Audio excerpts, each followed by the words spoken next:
உண்மையிலுமே இந்த திமுகவை நினைச்சா பரிதாபமா இருக்கு. இந்த வீடியோ பார்த்துட்டு வாங்க, அப்புறம் நம்ம பேசுவோம். தக்காளி 200க்கு 500க்கும் கூட்டிட்டு போனா அப்புறம் அதை சொல்லுவாங்க.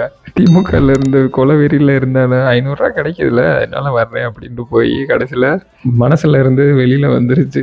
கூட்டத்துல போனவர், டே யாரடா சொல்ற, நம்ம எதிர்க்க வந்தது டிவிக்கு ஒளியன்னு சொல்லிட்டு நீ என்னடா கருணாநிதி வேற சொல்லிட்டு இருக்க அப்படின்னு சொல்லிட்டு, இருந்தாலும் எங்க இருந்துடா பிடிச்சிட்டு வந்தீங்கன்னு கூட்டத்துல காசு கொடுத்து கூட்டிட்டு போனா அப்புறம் அப்படித்தான் வரும். மனசுல உள்ளதானே வெளியில வரும். அந்த மனுஷனுக்கு அவ்வளவு வெறி இந்த டிஎம்கே மேல, புரியுதுங்களா? நீங்க கூட்டிட்டு போறது இந்த கோட்டரும் கோழி பிரியாணியும் கொடுத்து கூட்டிட்டு போறீங்க, காசு 500 ரூபா கொடுத்து கூட்டிட்டு போறீங்க. அதுக்கான மதிப்பு, அதுக்கான பதில் தான் இந்த கூட்டத்துல நடந்த விஷயமே. புரிஞ்சுக்கங்கய்யா, இனிமேலாச்சும் உண்மையான ஒரு தொண்டர்களை கூட்டிட்டு போங்கய்யா. என்ன அவ்வளவு தூரமா ஒரு 500 பேர் கூடுற அளவு கூட உங்க கட்சியில ஆள் இல்லை. பரிதாபமான நிலைமையில போயிருச்சு. இனிமேல அவதூறு நம்பாதீங்க, அவ்வளவுதான் நான் சொல்றது. இனிமேலே அவதூறு நம்புனீங்கன்னா நீ ஒண்ணும்னா போயிருவீங்க. நன்றி.